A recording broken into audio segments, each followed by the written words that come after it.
السلام علیکم ورحمۃ اللہ وبرکاتہ۔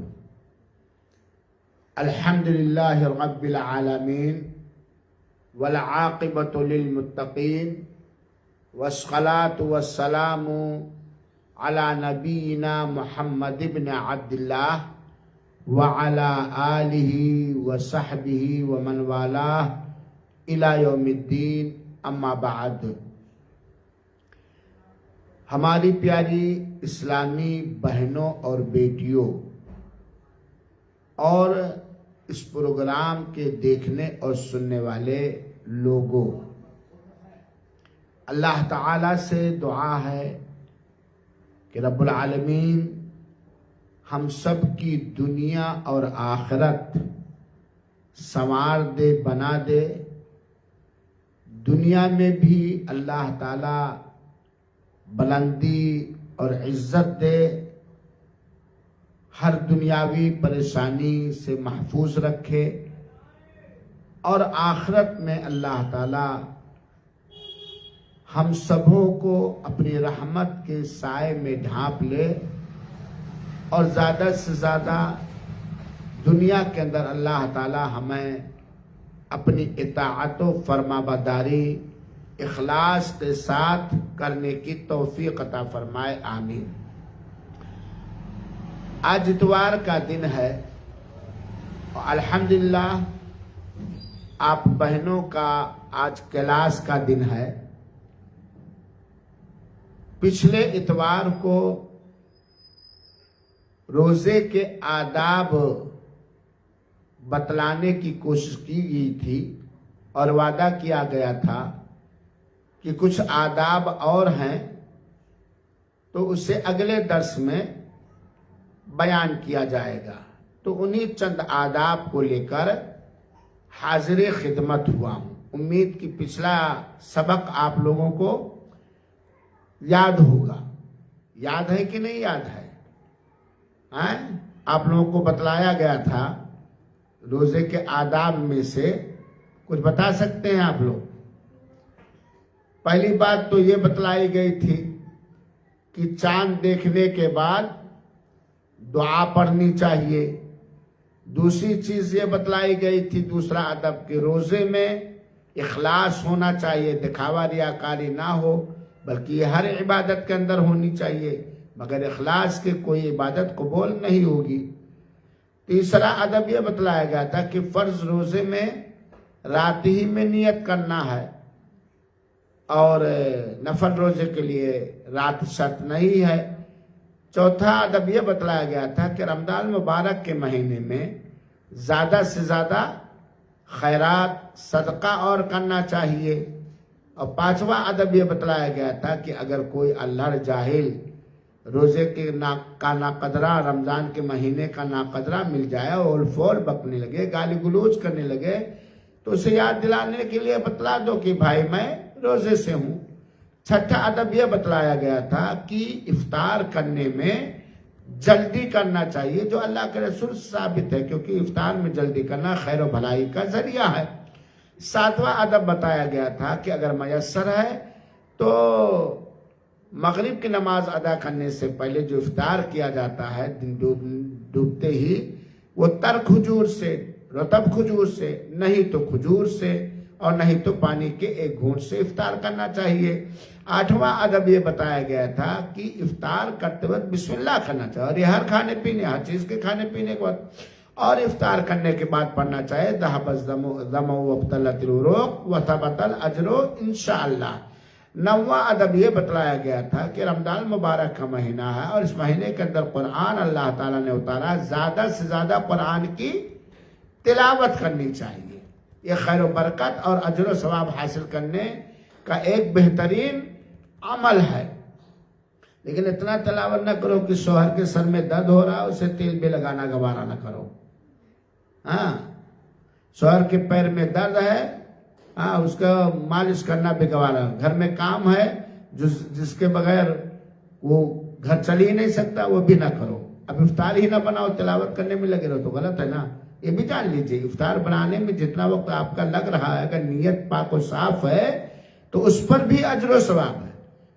اور ہاتھ سے بنانا ہے، نہ کہ منہ سے بنانا ہے، ذکر و اذکار کرتے رہنا چاہیے۔ 10واں ادب یہ بتایا گیا تھا کہ روزے کی حالت میں زیادہ سے زیادہ دعائیں کرنی چاہیے، کیونکہ دعائیں قبول ہوتی ہیں، زیادہ سے زیادہ دعائیں کرنی چاہیے۔ یہ 10 ادب آپ لوگوں کو بتلایا گیا تھا اور پڑھایا گیا تھا۔ آج ہم آپ کو 11واں ادب بتانا چاہتے ہیں۔ اللہ تعالی ہم سب کو رمضان مبارک ہی نہیں، ہر نیک کام کرنے کی توفیق عطا فرمائے اور قبول فرمائے۔ روزے کے آداب میں سے 11واں ادب یہ ہے کہ جہاں تک ہو سکے سحری نہیں چھوڑنا چاہیے۔ یہ نہیں بتایا تھا نا، سحری کرنا ہی چاہیے، اس میں کوئی شک نہیں کہ بغیر سحری کے بھی روزہ ہو جائے گا۔ روزہ رکھنے کے لیے سحری کرنا ضروری نہیں ہے، لیکن سحری کرنے میں اجر ہے، ثواب ہے، اور جسم کو روزہ رکھنے میں توانائی اور طاقت ملتی ہے۔ اور اللہ کے رسول اکرم صلی اللہ علیہ وسلم نے خود سحری کیا ہے اور کرنے کا آرڈر اور حکم بھی دیا ہے، تو سحری چھوڑنا نہیں چاہیے، چاہے پانی کا ایک گھونٹ ہی کیوں نہ ہو، کیونکہ صحیح بخاری شریف اور صحیح مسلم شریف کی روایت ہے، حضرت انس رضی اللہ تعالیٰ عنہ بیان کرتے ہیں کہ اللہ کے رسول اکرم صلی اللہ علیہ وسلم نے فرمایا تسحروا، سحری کیا کرو، فَإِنَّ فِي السَّحُورِ بَرَكَةٌ، کیونکہ سحری کرنے میں کیا ہے، برکت ہے، برکت ہے۔ اللہ تعالیٰ مختلف انداز کی برکت کو اتارتا ہے، چنانچہ سحری کرنا چاہیے اور سحری کے وقت میں سحری کرنا چاہیے۔ بلکہ حضرت عبداللہ ابن عمر رضی اللہ تعالیٰ عنہ سے ایک روایت ہے کہ اللہ کے رسول اکرم صلی اللہ علیہ وسلم نے فرمایا، ابن حبان کی، ان اللہ و ملائکتہ یصلون علی المتسحرین، اللہ اور اس کے فرشتے سحری کرنے والوں پر رحمت بھیجتے ہیں۔ کتنی عظیم عبادت ہے۔ اسی طرح امام مسلم نے ایک روایت کی ہے جو ابو قیس مولا عمرو بن العاص سے مروی ہے کہ عمرو بن عاص رضی اللہ تعالیٰ عنہ کے بارے میں آتا ہے کہ وہ حکم دیتے تھے، حدیث کیا ہے، کانا یامرنا ان نصنع له الطعام یتسحر به، حضرت عمرو بن عاص رضی اللہ عنہ یہ حکم دیتے تھے کہ ان کے لیے سحری پکائی جائے، سحری بنائی جائے، لیکن حکم تو دیتے تھے جاؤ سحری بناؤ بھائی، لیکن بہت تھوڑا ہی اس میں سے کھاتے تھے۔ سن رہی بات کو، مسلم کی روایت ہے، حکم دیتے تھے کہ سحری ان کے لیے بنائی جائے، لیکن یہ نہیں کہ چھپر کھاٹ لال لیتے تھے کہ ایک دم نکتی تک آ جائے، اس میں سے بہت کم ہی کھاتے تھے۔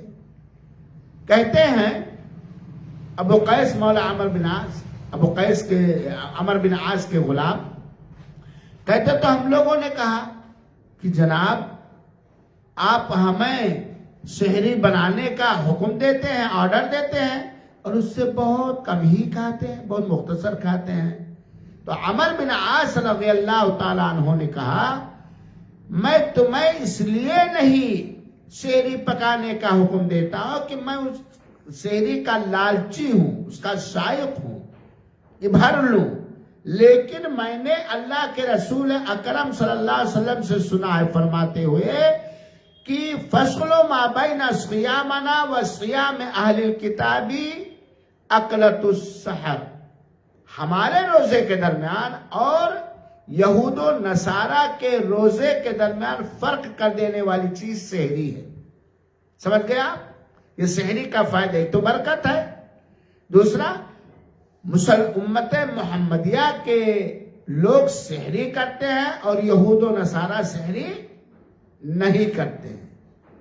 یہاں پر ایک چیز اور سنیں میری بہنوں اور میرے بھائیوں، دیکھیے عمرو بن عاص رضی اللہ تعالیٰ عنہ کو سحری کی ضرورت نہیں تھی، لیکن اس کے باوجود وہ اپنے غلام کو سحری پکانے کا حکم دیتے تھے تاکہ وہ اللہ کے اور تھوڑا ہی کھاتے تھے، کیوں کھا لیتے تھے؟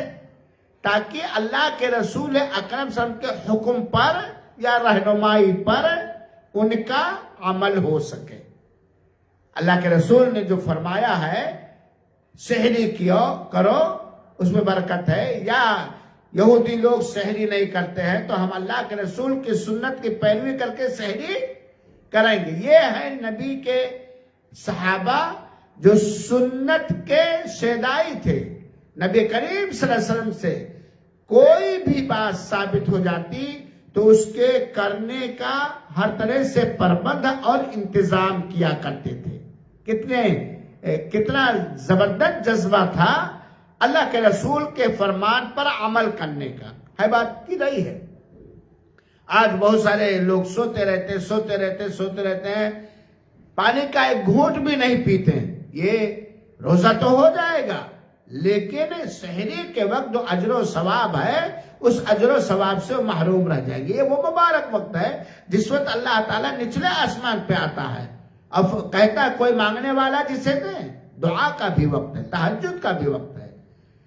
اسی طریقے سے 12واں ادب یہ ہے سحری کے بارے میں اور رمضان کے بارے میں کہ سحری کے اندر کھجور کھانا مستحب ہے، پسندیدہ عمل ہے۔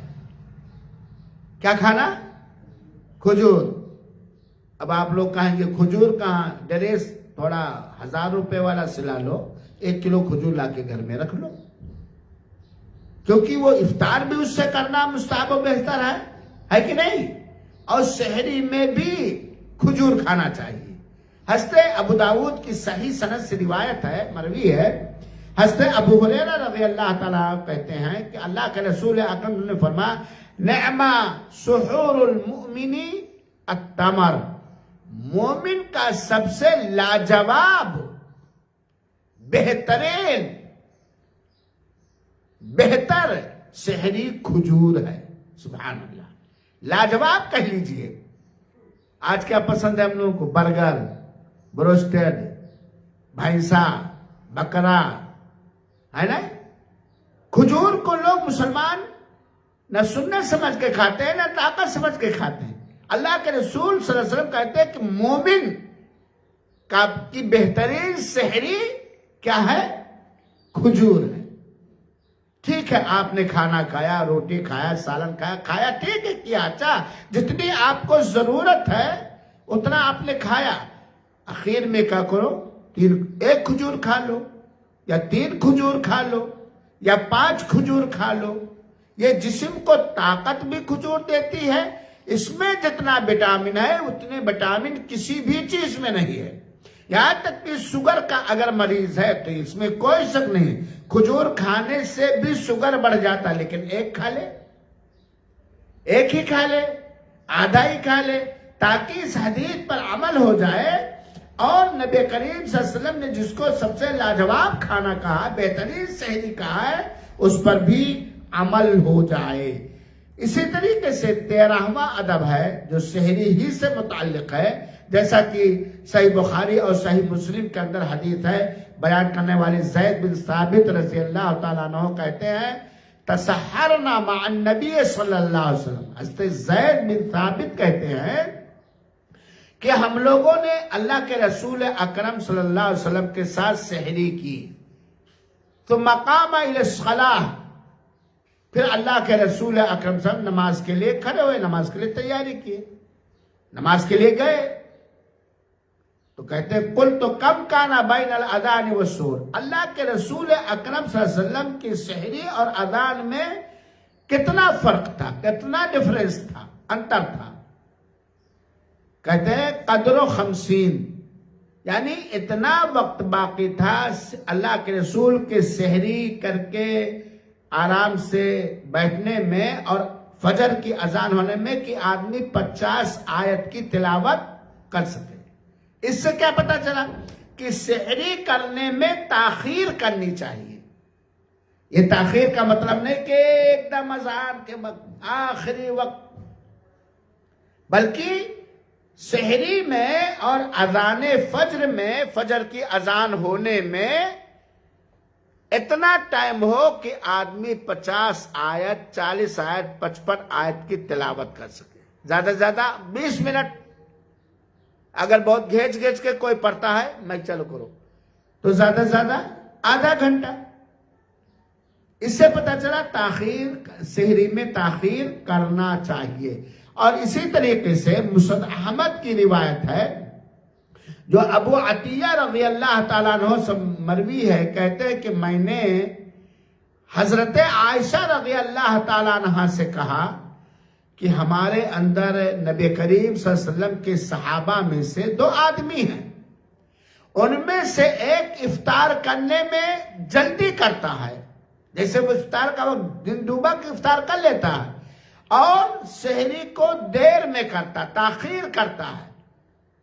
ایک آدمی ایسا ہے، اور دوسرا آدمی ایسا ہے کہ افطار کرنے میں دیر کرتا، لیٹ کرتا، تاخیر کرتا، اور سحری کرنے میں کیا کرتا ہے؟ جلدی کرتا ہے۔ تو کون بہتر ہے؟ سمجھ گئے آپ لوگ کہ نہیں؟ دوسرا آدمی کیا تھا؟ افطار کرنے میں دیر کرتا تھا، سحری کرنے میں جلدی۔ اب پہلا کیا تھا؟ جو افطار کرنے میں جلدی کرتا تھا، سحری کرنے میں دیر کرتا تھا، وقت پہ کرتا تھا، کون بہتر ہے؟ تو اما عائشہ نے بتلایا الذی یعجل الافطار ویؤخر السحور، جو افطار کرنے میں جلدی کرتا ہے، یعنی جیسے دن ڈوبا فوراً وہ افطار کر لیتا ہے کیونکہ رات ہی تک روزہ رکھنا ہے، اور سحری کرنے میں تاخیر کرتا ہے۔ یہ ہے تو اللہ کے رسول اکرم صلی اللہ علیہ وسلم کے صحابہ کرام سحری کرنے میں تاخیر کرتے تھے، لہذا ہمیں بھی سحری کرنے میں کیا کرنا چاہیے؟ تاخیر کرنا چاہیے۔ یہاں ایک بات اور سمجھ لیجئے کہ سحری میں جتنا انسان کو ضرورت ہو اتنا وہ کھا پی سکتا ہے۔ البتہ بہت سارے لوگ سحری کر کے بیٹھے رہتے ہیں، پان مزے لیتے رہتے ہیں، بیڑی سگریٹ پیتے رہتے ہیں، ٹیک لگائے بیٹھے رہتے ہیں، خب موج سے ٹی وی دیکھتے رہتے ہیں یا موبائل پر۔ ہاں جب اذان ہونے لگتی ہے تو پھٹافٹ ارے لاؤ پانی، لاؤ لاؤ پانی، اذان ہونی، لاؤ لاؤ لاؤ پانی، لاؤ رویسا پانی، لاؤ لاؤ لاؤ محترمہ پانی لائیے۔ یہ غلط طریقہ ہے بات یہ کہ نہیں؟ بوڑھے لوگ خاص طور پر یہ غلط طریقہ نہیں۔ اگر مؤذن رائٹ ٹائم کا پابند ہے تو اس کے اللہ اکبر میں ال کہا بند، خلاص کھانا پینا، ہاں ہے کہ نہیں؟ ہاں اگر مؤذن رائٹ ٹائم پہ اذان نہیں دیتا بلکہ پہلے 2-4 منٹ دے دیتا تو وہاں گنجائش ہے، تو یہ نہیں، لہذا ایسا نہیں کرنا چاہیے، غلط ہے، روزے کو خطرے سے خالی نہیں ہے۔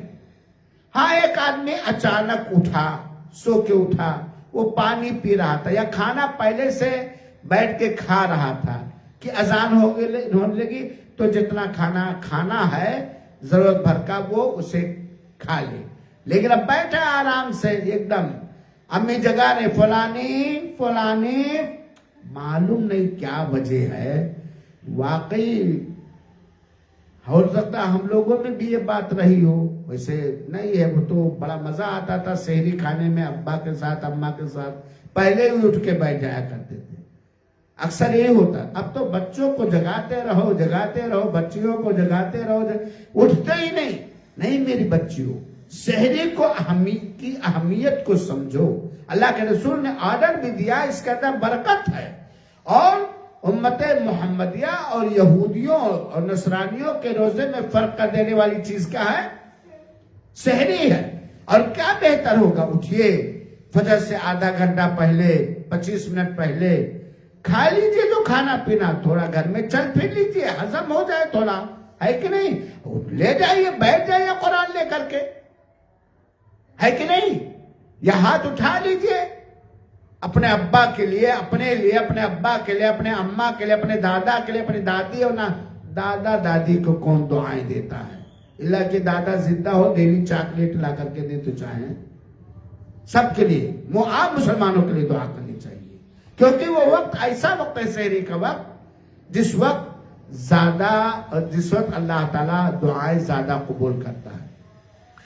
البتہ 14واں ادب یہ ہے کہ سحری کرنے میں بس ضرورت کے وقت، ضرورت کے حساب سے، ایک دم اوورفل نہیں کرنا چاہیے کہ فجر پڑھنے آئے پکے سے نکل آئے رکوع میں جائیں، کیونکہ سنن ترمذی کی روایت ہے اور علامہ ترمذی رحمۃ اللہ علیہ نے اسے حسن اور صحیح کہا ہے، اور مقداد بن معدی کرب سے روایت ہے، کہتے ہیں کہ میں نے اللہ کے رسول اکرم صلی اللہ علیہ وسلم، مقداد کہتے ہیں کہ میں نے اللہ کے رسول اکرم صلی اللہ علیہ وسلم سے فرماتے ہوئے سنا ہے، ما ملا آدمی وعاء شرا من بطن، پیٹ سے زیادہ خراب برتن میں نے کوئی نہیں دیکھا جسے آدمی بھرتا ہے۔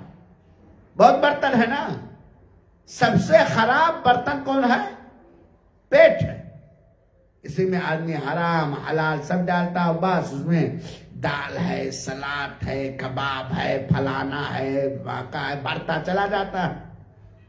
اللہ کے رسول فرماتے کہ آدمی کے لیے چند اتنے ایسے لقمے چاہیے کہ جس سے اس کی کمر سیدھی رہے، مضبوط رہے، طاقتور رہے۔ اب اگر آدمی کھا رہا تھا، اس کا دل جیت گیا، وہ زیادہ کھانا چاہتا ہے، کوئی بات نہیں، تو پیٹ کے 3 حصے کر لے۔ کتنا؟ 1/3 کر لے کھانا کھانے کے لیے۔ اب اس کھانے میں روٹی بھی ہے، دال بھی ہے، گوشت بھی ہے، پکوڑی بھی ہے، کچوڑی بھی ہے، چھولا بھی ہے، فلاں ہے اور سوئیاں بھی ہیں۔ کھانے کے لیے 1/3 کر لے، اور 1/3 کس کے لیے کر لے؟ پانی کے لیے۔ پانی چاہے شربت پیے، چاہے دودھ پیے، پانی جو پینے والی چیز ہے۔ اور 1/3 بنا لے کس کے لیے؟ سانس آنے جانے کے لیے، سانس آنے جانے کے لیے۔ یہ اللہ کے رسول اکرم صلی اللہ علیہ وسلم کی رہنمائی ہے۔ اس سے پتا چلتا ہے کہ بہت زیادہ فل، ایک دم اوور لوڈ جس کو کہا جاتا ہے، سمجھنے کے لیے ویسا کھانا سحری میں خاص طور پہ نہیں کھانا چاہیے، کیونکہ وہ ڈکار وغیرہ کچھ ایسا آنے لگتا ہے جس کے ساتھ بسا اوقات کھانے بھی چلے آتے ہیں جو روزے کے لیے خطرناک ثابت ہوتے ہیں۔ یہ روایت جو میں نے آپ کو بتلایا ہے، اس کے بارے میں بہت سارے محدثین نے اس کو حسن کہا ہے، اور بہت سارے محدثین نے اس کو صحیح بھی کہا ہے۔ ہم بتانا چاہتے ہیں کہ یہ روایت کہاں کی ہے، وہ تاکہ ہم جانیں رہے، کیونکہ تھوڑی عجیب بات سننے میں لوگوں کو لگتی ہے۔ یہ روایت ہے جو ابھی میں نے بتلایا کہ 1/3 سنن ترمذی کی روایت ہے۔ علامہ ترمذی نے اسے حسن کہا ہے، اور ابن ماجہ کی روایت ہے، سنن ابن ماجہ کی روایت ہے۔ چنانچہ ملا جلا کر کے یہ روایت حسن ہے اور صحیح بھی ہے۔ ہاں، یہ روایت کا درجہ، یعنی اور یہ سحری میں ہی نہیں، ہر کھانے میں ہونا چاہیے کہ کچھ کھانے کے لیے ہے اور کچھ جو ہے پینے کے لیے ہے، اور کچھ کس کام کے لیے؟ سانس لینے کے لیے ہے۔ یہ کیونکہ جس وقت بیٹھ کے کھانا ٹھیک ہے، پھر اگر ضرورت پڑے تو گھر میں تو محترمہ موجود ہے، یا پتیلی رکھ کے اپنے ہاتھ سے، اگر محترمہ نے کھانا نہیں دیا تو پتیلی رکھ کے اپنے ہاتھ سے اٹھا کے کھا لیں گے۔ ہاں، تو کھانے میں یہ احتیاط کرنا چاہیے۔ یہ 15واں ادب میں بتلانے جا رہا ہوں میری بہنوں۔ کنجوسی چھوڑو، بخیلی چھوڑو، لالچی نہ بنو۔ لالچی بنو کس چیز کے؟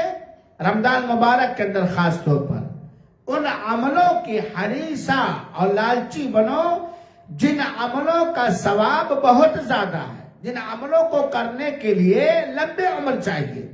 مثال کے طور پر یہ روزے کے اندر ایک عمل ایسا ہے جس سے عمر بڑھتی ہے۔ کیسے؟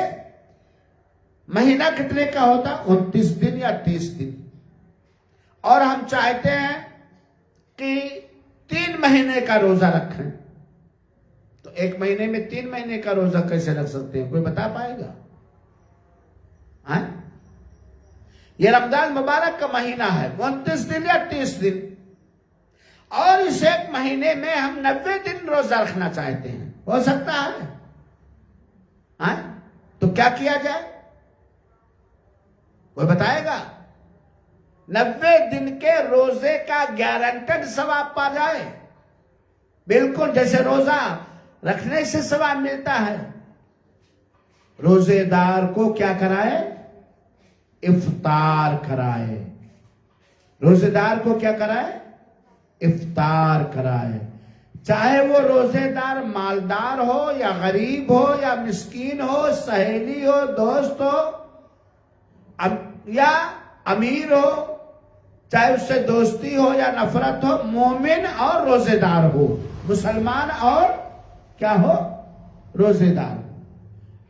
تو اب 90 دن روزہ رکھنے کے لیے کم سے کم 3 سال عمر اور چاہیے، برابر پتہ نہیں آج ٹپک جائیں کہ کل ٹپک جائیں، ہے بات کی نہیں ہے؟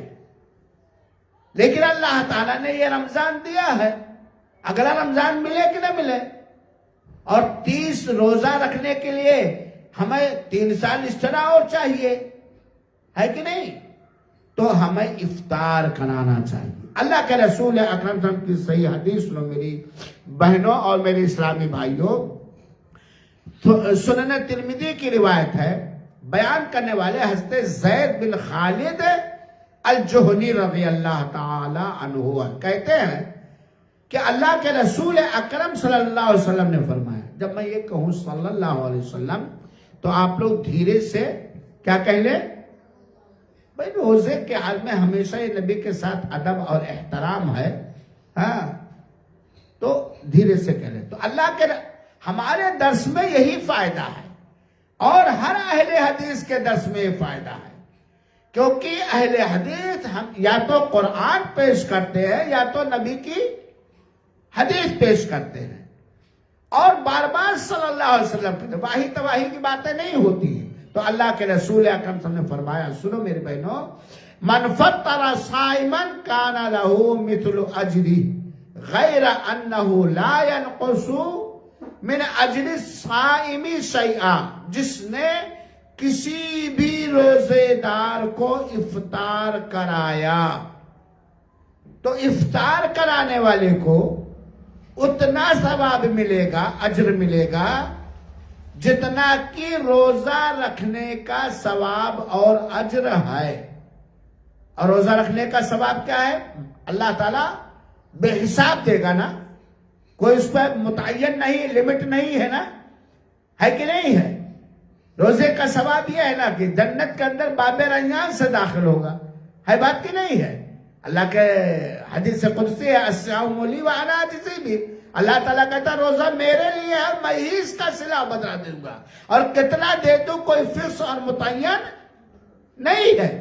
تو جس نے کسی روزے دار کو افطار کرایا تو افطار کرانے والے کو اس کی نیت کے حساب سے دکھانے کے لیے کیا، قربت روزے داروں کے ہاں شہرت کے لیے کیا تو بیکار ہو گیا، تو اس کے نیت کے حساب سے وہی ثواب ملے گا، اجر ملے گا، جتنا روزہ رکھنے والے کو اجر اور ثواب ملے گا۔